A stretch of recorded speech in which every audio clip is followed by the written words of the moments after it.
Ang Lee making a comic book character. Action.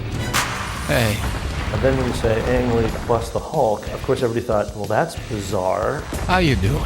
The producers and I were all giving each other looks like, who's going to tell them that there's absolutely no way we can do this? The biggest movie Universal ever made. This movie cost more to make than all the movies you've ever done in your life.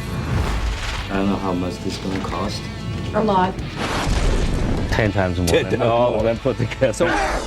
I hope you're doing well. It's the enigmatic effort to put pulp culture, pulp art with serious drama and try to make it work. You know, I don't think I've ever talked about the Hulk, except for the occasional eye-roll inducing jabs at the horrendous state of him on the big screen. Spandex. Jesus. But I've never made a video about Hulk, on Hulk, any Hulk, even if I've always wanted to. Truth is, I don't have that deep-seated emotional connection to the character that so many do, so it never felt fully right for me to make a video on any of his many adaptations. I mean, don't get me wrong, I used to watch the 90s show VHS on loop when I was a little tyke, and I was roasted for years by my parents because I thought that the abomination was called Cease Battle because I had no idea what Cease Battle meant. Cease battle! I used to play all the Hulk games on the GameCube for hours on end. I think the first time I ever experienced true gamer rage was during one of these banner stealth missions. Yeah, get caught by the dog again, you fucking piece of shit. I have these vivid memories of reading Hulk Gray with my old man, small nostalgic glimpses into the moment I discovered that Ed Norton's Incredible Hulk was chopped to pieces after watching the over 35 minutes of deleted scenes when I was 10 years old. But that's a video for another day. But most of all, I remember feeling deeply, and I mean like holy fuck, I will never watch that again, disturbed by Ang Lee's 2003 film. Hulk came out right around my birthday. I was a freshly turned 4-year-old, excited to see a big green monster smash evildoers. What kid wouldn't, what kid wasn't, what kid isn't so enthralled by that premise, that promise? And to my young self's surprise, we had to leave the theater because I started crying. And kept on crying. And I'm not talking about like halfway through I got scared of Nick Nolte's gravelly voice or Sam Elliott's mustache or Hulk punching a Hulk dog in the dick before said dick dog explodes into green goo. I'm talking about that kind of primal, irreconcilable outpour of emotion, that kind you can't understand as a kid. The kind you want your parents to explain to you, but even they can't find the words. I was a mess. I was 4, and I don't remember being in that theater. I don't remember going home. I've only heard this story be told to me, creating a false memory that doesn't belong to me. All I can remember still is how this made me feel. Danny Elfman's severely underrated theme made me feel so alone. The images, the flashes, a father watching his son like a screaming monkey trapped in a cage, terrified of what he has, what he will do to him. A child making his stuffed animals fight each other, aggressively mimicking what's happening behind that ever-present closed door. All this made me feel so much, so fast, so sad, so filled with hurt. The screen so massive, the images so loud. I was not okay. So much so that we left before Eric Bana's Bruce Banner could show up. We left before I could see what I must have felt was coming, locked behind that door. I'm sure I was finally able to finish the movie at home once it came out on VHS, DVD, hell, my parents probably bought a bootleg. I'm sure I didn't acknowledge how affected I was. I'm sure I did not want to talk about it. Even if every single time I would hear that music, age 8, 12, 16, or watch any part of Ang's movie, that feeling would come back, try to crawl and claw its way out of me. Of course, not as strong, not as forceful, but still in the back of my mind, buried somewhere deep, that scared child, little me, wants to cry, wants someone to hear, to see that fear. 21 years later, I sit here, finally having rewatched the entire movie from start to finish, not just YouTube clips, video essays, memes. Now, as I sit here, I finally want to, finally can talk about Ang Lee's big-budget, psychological, trippy, twisted, dreamy, dark character study about abuse.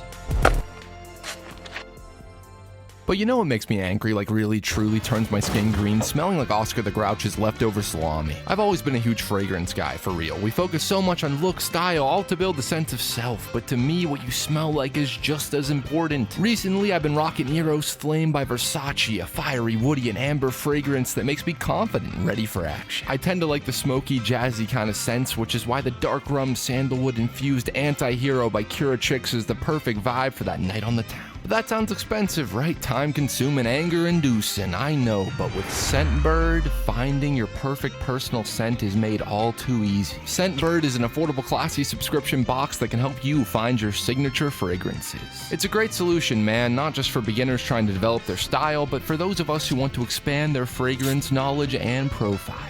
Their simple and quick quiz helps you discover fragrances that fit your personality that are catered to you without spending hundreds of dollars on full bottles that you end up wanting to throw in the trash. Scentbird vials are cheaper and contain more than your typical rollerball or the overpriced tiny travel size you find at the store. With Scentbird, you can try your first fragrance for just $8. Each fragrance comes in discreet, stylish, easy-to-use vials that will last you at least a month. Running late for your date, realize that you are starting to smell like Hulk's undercarriage? Bing, bang, boom, you can get the pep back in your step. You can keep this luxurious liquid nectar in your backpack, gym bag, even your pocket. Seriously, these smell really, really good, guys. If you're interested in trying Scentbird, do yourself a favor and use my code HITop or the link below to get 55% off at Scentbird. You can get your first order for half the price. That's just $8. It's a deal, it's a steal. That's code HITop to start smelling, feeling, and being your best. Thanks, guys.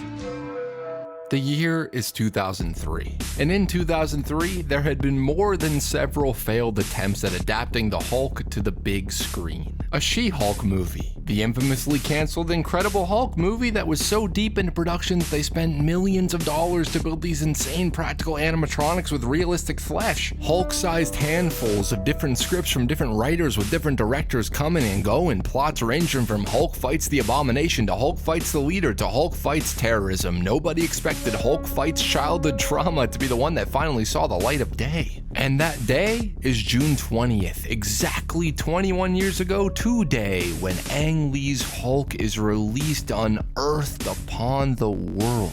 And at first, it broke June box office records, riding the hype of Sam Raimi's Spidey. Marvel was in fashion, on the comeback, ready to claw, swing, and roar. Universal thought they had a massive hit on their hands. Then, the second weekend rolls around like a tumbleweed, and at the time, Hulk pretty much set the record with a 70% drop in ticket sales. The word of mouth was poor, critics were mixed, and nobody, not your grandma or your creepy Uncle Gary, expected a Hulk movie to be this. It was like a dream. About what? Rage. Power. To quote the legendary film critic, "This is a comic book movie for people who wouldn't be caught dead at a comic book movie." My boy Raj wrote that the day the film released 21 years ago, and I still think that sentiment holds true. I don't know what the hell is wrong with me, what is underneath this cold, aging exterior of a borderline alcoholic, but having just watched Hulk again in its entirety, I am speechless. Which is why I'm gonna talk your ear off about the movie for the next 4 fucking hours. I need a job. But seriously, it's very hard to collect my thoughts on this one. It's one of those movies that everyone your whole life has probably told you is boring. Yet, I find absolutely none of it boring. It's one of those movies that goes down as a pre-Nolan misfire, a pre-MCU miscalculation, when in fact I truly believe that this is one of the few comic book movies that actually has something to say, that dedicates itself with 100% trust in the story, the audience, and the character. I hate the clichéness of saying ahead of its time. I despise saying if this were released today in the current blockbuster landscape, it would send shockwaves through the genre. I hate that I have to say that, but I do. I feel scammed, lied to, conned by a slick hustler named Zeitgeist. We all talk about how green the Hulk is in this movie or how purple his pants are. Everyone talks about the fucking poodle.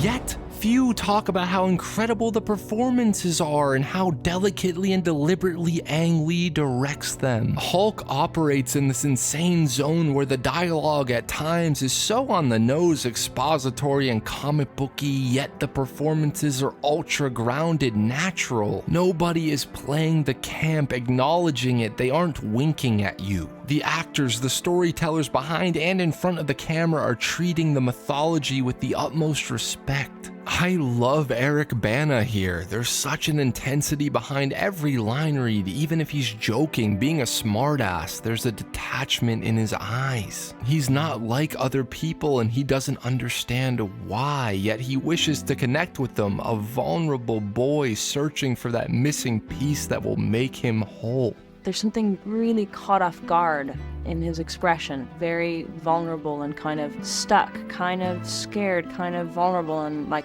a little boy. And Jennifer Connelly stands out as this pure light of understanding and compassion. It's the way that she speaks with just her eyes countless times throughout the film. It's the way she looks at Hulk, not with screaming fear, judgment, but with complete empathy. The film does not work without her, and for perhaps the first and last time, I fully understand why Betty's gaze is the only thing that helps heal the beast. Speaking of beast, Nick Greaseball Nolte gives one of the best comic book movie villain performances like ever, man. He starts the film entirely subdued, speaking in whispers. You can't read him or his intentions. Is he a broken man trying to connect with his son? Does he feel remorse for his actions, regret? My Bruce. Or is it admiration masking jealousy, proudness masking envy, love masking the sense of ownership? My Bruce. And barely anyone speaks of this, wants to talk about how well Ang directed his team of storytellers, let them explore, let them find the truth amidst this gigantic blockbuster. It was interesting. I know Ang was at pains to really try and come up with some kind of tangible link with reality, even though we're in this kind of surreal comic book world. He said we could explore the darkness of relationship, father-son. We were on sync. You know, he really played it as if this were a very serious drama. I can sense the inner Hulk in them, just on the look, the way they carry the scenes. So I think everybody dealing with the Hulk, they're dealing with their own inner demon or monster or something. You feel the Hulk is everywhere. That intensity they carry, the brilliance they carry, something larger than life. You hear everyone rag on about some of the creative choices, the comic panels, the overstimulating flashes of color, the 84-second unit shots assaulting your eyes at one time. Yet nobody talks about how the most stylish and slick editing happens in the smallest of moments. It's the way Bruce's parents face each other here. I'm gonna have a baby. Or the confrontation between Talbot and Bruce starting off with this madness. We as humans tend to remember what didn't work for us without appreciating the beauty in what did. Editing in this film is used less as a linear tool to cut from one moment to the next, but to express the subconscious of the characters. Our minds are not linear. Thought is not shot, reverse shot. And even if it doesn't always land in the way Ang intended, you have to appreciate a filmmaker using a blockbuster to experiment, to push the limits, to try.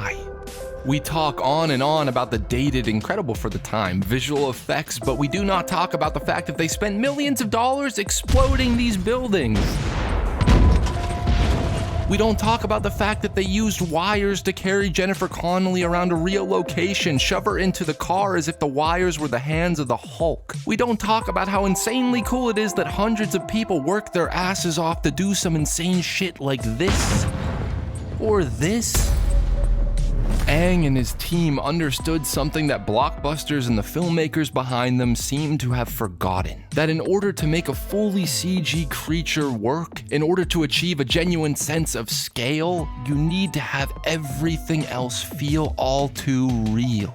Whatever the Hulk does, manipulates, pushes, shoves, breaks, touches, lifts, falls under the category of the on-set physical effects crew. Those are real walls that are coming down and real windows that are being broken, real lab equipment that's being destroyed, and there's nothing phony about it. I think we've gone 10 steps beyond what the other movies have done right now in terms of integrating our character into real life. Our character gets involved right in the middle, walks through and touches things and lifts things and comes in contact with things way more than any character I think than you've seen before. It's the planned practicality of the street exploding from underneath or the lab being torn to shreds that save VFX artists from being overworked, exhausted, and rushed to turn in shots that nobody is proud of and no audience member wants to see. That save these movies from feeling thrown together in the green screen section of Toys R Fox. It's the meticulous prep and on-set execution that sell the fantasy. I love the brilliant and detailed production design. Betty's cabin in the woods with this tree that feels straight out of a fairy tale, their tiny haven of warmth. David Banner's apartment being so cluttered and grotesque that you can smell it. Bruce's stone-cold steel government-provided cell, a giant prison of repression. Every frame and every design choice reflects the psyche of Bruce. Even if you don't love the movie, you have to appreciate Ang Lee's dedication to using every penny of the budget to make you believe as best as he could that this story mattered. This story deserved to have the best cast, the best crew, and his full unyielding dedication. The story of Ang Lee's Hulk is not the average ordinary tale of a filmmaker with a strong vision being blindfolded by a studio. This is not a case where Ang's movie was ruined in post, was screened to test audiences again and again to hit every single demographic and bullet point so that even a brain-dead buffoon baboon could comprehend it.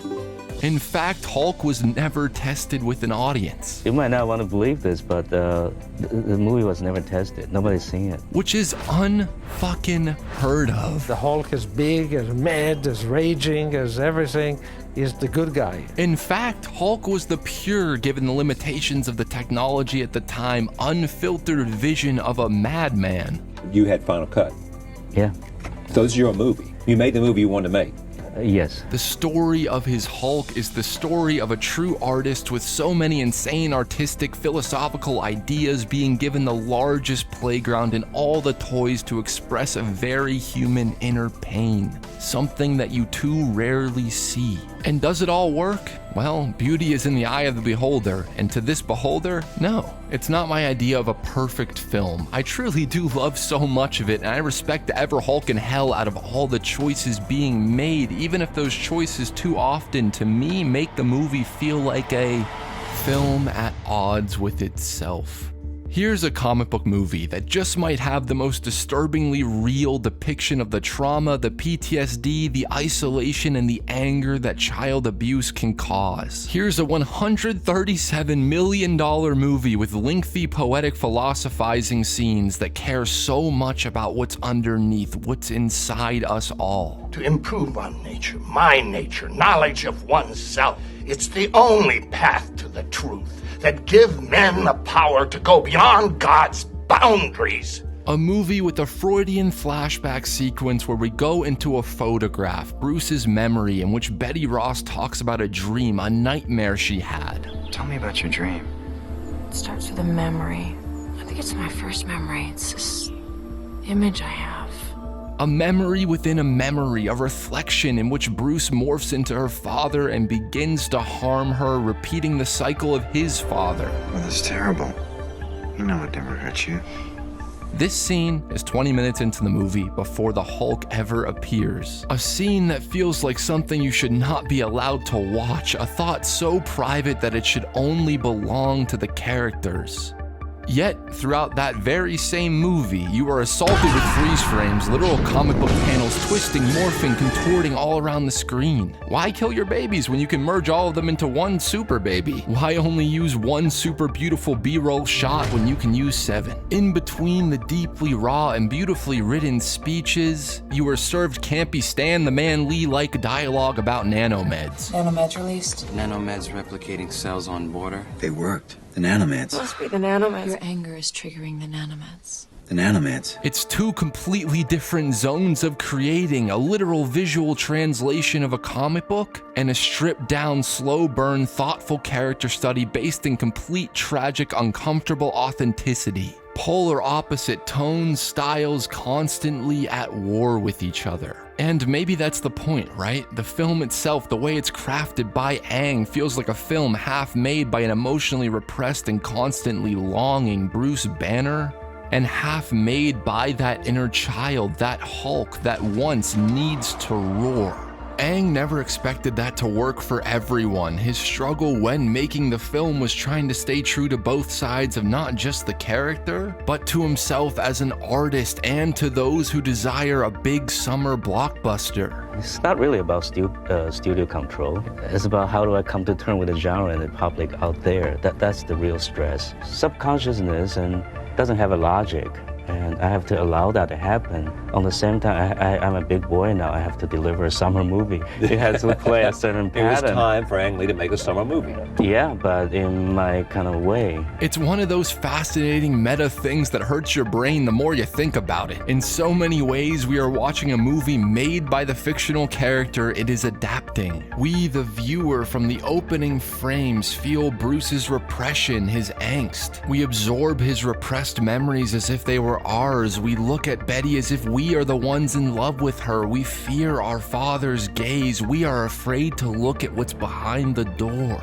And in so many ways, we are watching a filmmaker who is also afraid of what lies underneath, afraid of the power he now possesses, always at war with himself. And you know what's even crazier?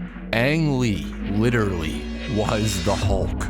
I'm serious, this was one of the first films ever with a fully CG character that has a ton of screen time, that interacts with very real locations, actors that most importantly needed to feel human, that needed to feel just as, if not more, vulnerable than his human counterpart. And I want to treat him like an actor, not the cartoon character. And Ang the Madman Lee was so dedicated to making the Hulk someone the audience could connect with that he slapped on that mocap suit and unleashed the beast. Yeah, I'm the Hulk. Ang figured that it was much easier to cut out the middleman. He had a hard time conveying the specificity of how he wanted the Hulk to move, to blink, to scream. He wanted no exaggeration in the Hulk's movement. He did not want someone to play up being a giant monster. He wanted the performance, the movement to feel as tangible as possible. And going from shot to shot, directing everything from the flicker of an eyebrow to the movement of an earlobe. Ang enjoyed being in the motion capture suit and enjoyed being the Hulk.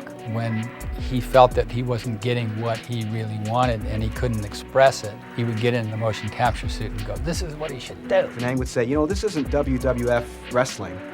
This is the real deal. As far as I know, no director has ever put on the motion capture suit and played a key role. Sometimes we were a little startled just by his intensity.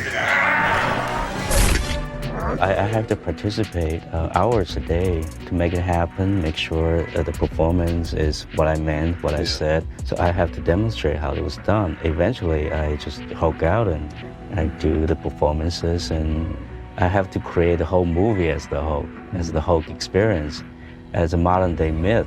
And you can feel that love, that absolute need for empathy. Hulk in this film does not spend most of his screen time roaring, punching, or fucking dabbing. Damn. Why don't you just give me a bottle of scotch and a handgun to blow my fucking head off? Damn. He spends it looking, observing, searching for connection, for understanding. His scenes have so much silence to them, beauty. The shots linger, the moments breathe when Hulk can feel the wind in his hair as he jumps across the beautiful desert landscape.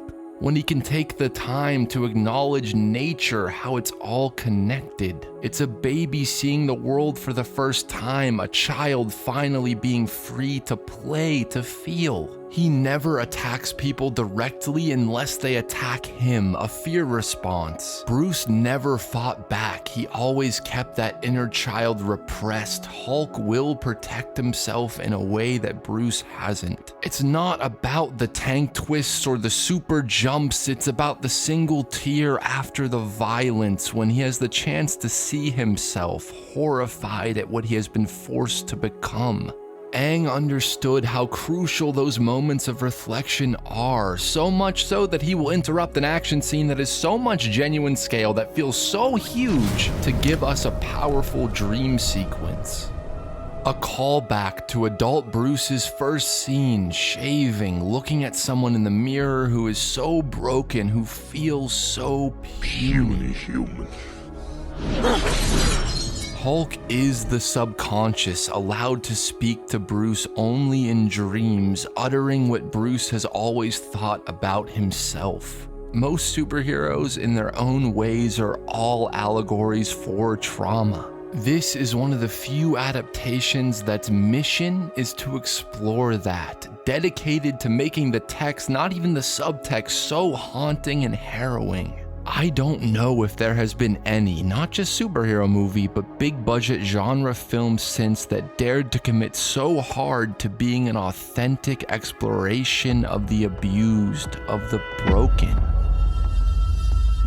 This is a big budget movie that uses all of its money, set pieces, production design, and action sequences to tell a story about the repression that trauma can cause. From its opening montage all the way to the end of the credits, every single scene is crucial and entirely in service to exploring those heavy ideas. I love the idea that what unleashes the Hulk, the inner child that was always buried deep inside, is an entirely selfless act, something that no other film has touched on. To me, that's always been so crucial to the character, a completely powerless Bruce choosing to jump in front of the gamma rays to save an innocent and sacrifice himself. That selfless act is translated in such an interesting way. It's not a big grand explosion where the score swells, it's a tiny subdued moment. Yeah, you get this comic book camp shot, but the meat of the scene happens entirely in Bruce's mind. Hulk opening his eyes, that scared little boy finally being awoken, finally free to try breaking the door down.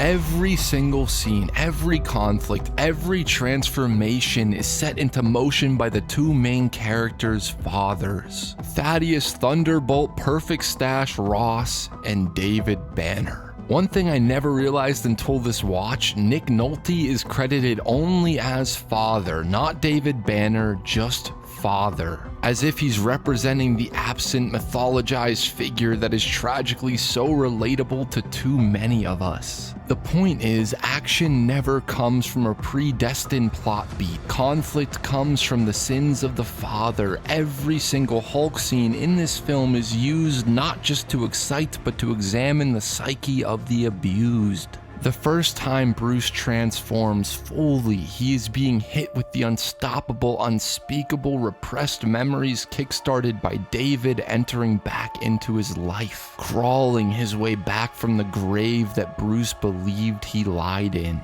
If you let me, if you'll forgive me. He doesn't want to tell Bruce what for. He doesn't want to take responsibility. The father has returned to ask the son for justification, not forgiveness. None of it is for the sake of the child, all of it for himself. And that unleashes something within Bruce, something that was always there. His disconnect, his inability to be fully vulnerable with anyone else, even to those he loves, is because he cannot acknowledge this hulking hurt inside.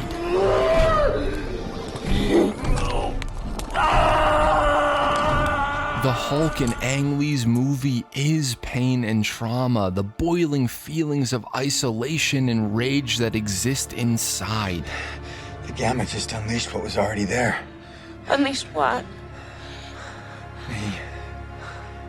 A child screaming out for attention. And the Hulk feels like that. His roar is not epic, it's unsettling. A colicky baby crying for comfort who has been hushed, silenced for way too long. It's not an epic moment that the audience has waited for. It's something so tragic that you almost feel bad for wanting to see. His first transformation is not used to empower us, the fantasy, or Bruce. It's a desperate cry for some kind of love. And he almost gets to feel it, almost wants to give that forgiveness just to feel his father's touch. Until he begins to remember all that was done and all that can't be undone.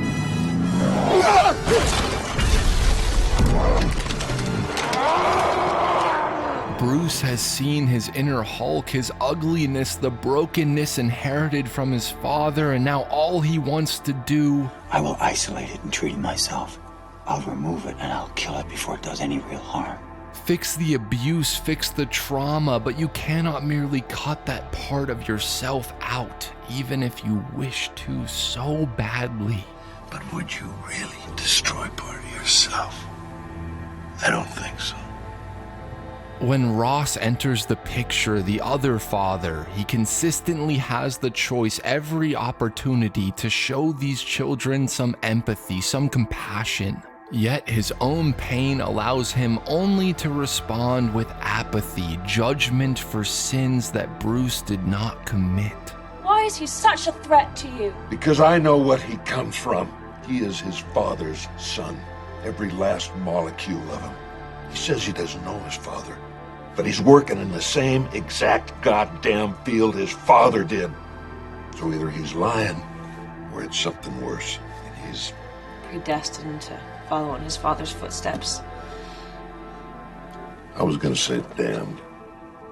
The greatest fear for those of us with troubled parents is that we repeat the same mistakes, that we feel and pass on their same pain. And I love this as an explanation for Hulk and Ross's ever-ongoing feud. The Hulk will always resent him for that apathy, for sending a young boy away and locking his chance at family behind bars.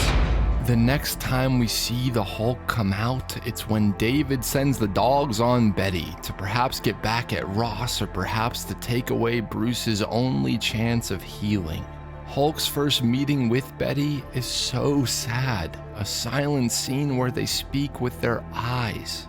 Look at me, look at how ugly my suffering has made me feel, help me, I don't want to be this.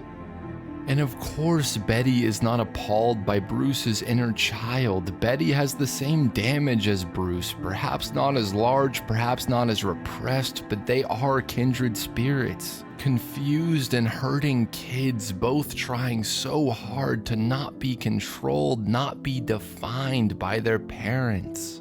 I love the insanely ballsy move to have Bruce, after the action is finished, unable to control that outpour of emotion and begin to hurt Betty. Perhaps it's him subconsciously remembering what his father did, the violence he inflicted upon his mother, that fully snaps Hulk and Bruce out of it. I don't want to be him. I don't want to hurt her.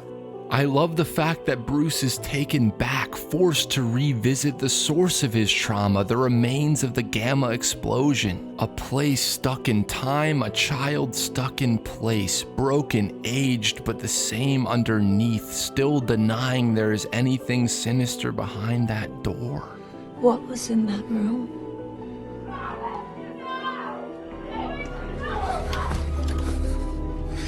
Are you afraid that I'll see? There's nothing. It's empty. I love this chamber where he's forced into, filled with purple light and liquid. Bruce is tied down, suspended in the embryo when he remembers all that happened. When he remembers that his father once tried to kill him because something was so wrong, something was so broken in him that he wasn't worth saving, helping. His one source of love and compassion extinguished right before his eyes. Hulk, knowing the truth, bursts from the womb, born again, growing larger and larger as the memories begin to come back, as the full extent of his hurt is shown to us.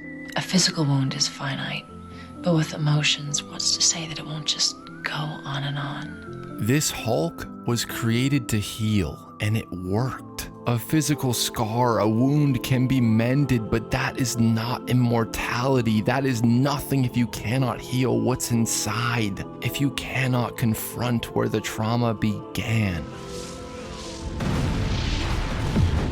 Bruce's idealistic memory, his childhood beliefs shattered in fiery flames, becoming one with the dirt and decay right before Hulk's eyes. All that's left to do is to confront the source of the harm. The final confrontation between father and son being set on a stage, feeling so Shakespearean and so shadowed. A spotlight on their relationship, a show, a performance as dad continues to lie. My genuine shock was immeasurable. This is a big budget blockbuster where not only does a father call his son, "You weak little speck of human trash," but where, in complete silence during the third act of a Hulk movie, Bruce Banner proclaims that he wishes his father had killed him. "I should have killed you. I wish you had." He wishes he did not have to feel this way, live with this incurable thing inside. Bruce proceeds to sob for the first time as Bruce, allowing himself to feel everything, not hiding it all within his Hulk. I saw her last night. Saw her face. Brown hair. Brown eyes. She smiled at me. She reached down and kissed my cheek. It's my mother. I don't even know her name.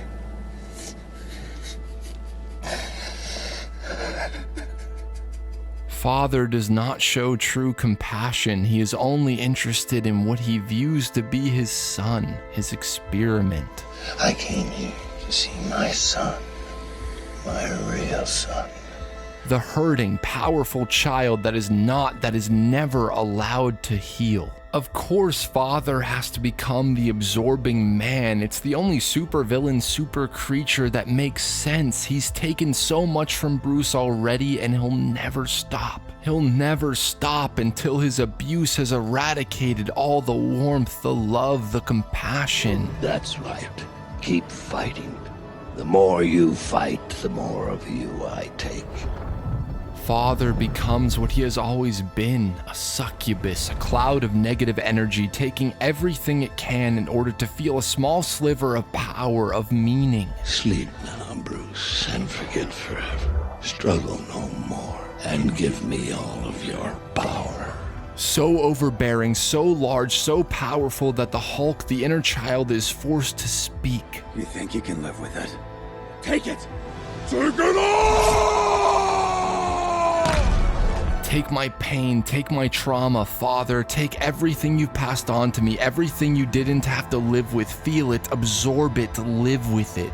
The only time Hulk speaks outside the subconscious, his roar, so painful, so real, the culmination of every theme and idea that the movie has summed up in 3 words. Take it all.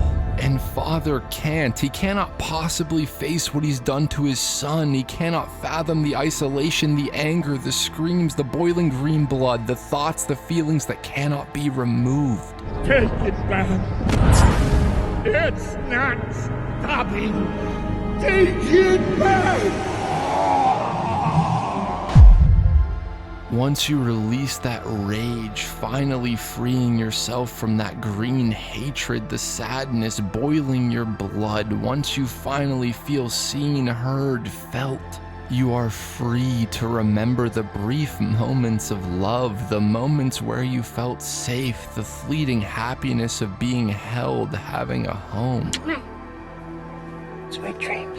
You wish that safety and warmth was the entirety of your parent, that loving image, that kiss goodnight. But the reality of any individual is a vast ocean, a thick cloud of energy, good and bad. Ross's look when the violence is over, as if he's finally seeing the damage his hatred has done. The war is over, and nobody is the better for it. All the death and pain for his mission and belief. He finally sees the Hulk as that little boy searching for comfort. A kid who didn't ask for any of this. The war is over and Ross is left in an empty desert. No signs of life, love, his daughter, nothing but awaiting the next order. I'm sorry, Betty. I am so sorry. I know you are. And sometimes that's all there is, emptiness. You can't fix every relationship. Some are too broken, some have to be severed in order for the healing to begin, and some have the chance to repair themselves given enough space. Sometimes all you can do to heal is to help. The last scene in the film is Bruce helping a father who is carrying his sick child and using the Hulk to protect that child from the manipulators, the abusive. Green can be the color of pain, disgust, self-hatred, and resentment. But it's also the color of the trees, the earth, all her beauty, the color of life, and within life there is so much monstrous torment that can feel so unbearable. But within life, there is also hope.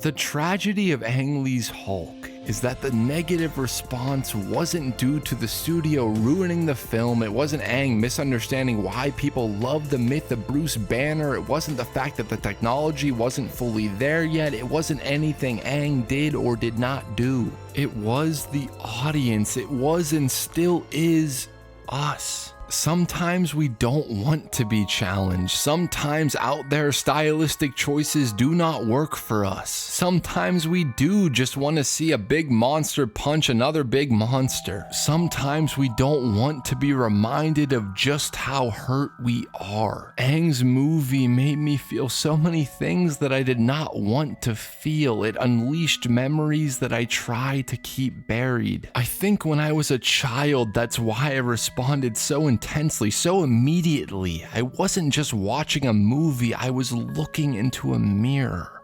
I don't know if Ang Lee had a troubled childhood. I don't know if those who didn't can fully connect with the film, which is entirely understandable. Fuck, I hope you don't fully connect with the film. Fuck me. But as someone who still feels the fear, the wounds, like a gaping hole that you try so hard to fill, try to cover up and hide, every single emotional moment hit me as if the Hulk had just slapped me across the room. Hulk wasn't an enjoyable watch. Maybe that was our problem with it, but it was a film that left me entranced and wanting to feel every emotion we too typically run from. You can't blame anyone for not wanting to be reminded of our darkest truths. But yet today it feels as if most blockbusters refuse to let you feel anything meaningful, anything sincere. Just look at the Hulk. Look at how the movie that followed this one felt the need to cut 40 minutes of character drama in service of being fast-paced and action-packed. In service of not being like this Hulk out of fear that we would reject it.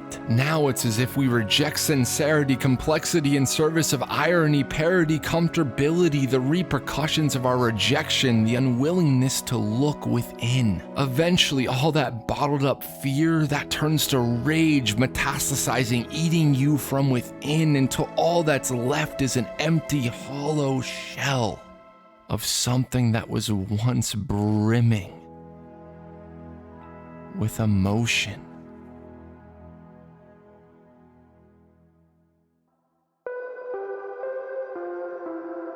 Hey guys, thank you so much for watching the video, and thank you for 400,000 subscribers, man. And make sure to check out Scentbird, because they're the only thing keeping me from smelling like absolute death right now in this VO booth. You can use my code HITop to get 55% off. Thanks Scentbird for sponsoring, and thank you guys for watching this video. Let me know what you thought, and have a lovely, lovely, lovely, lovely, lovely day.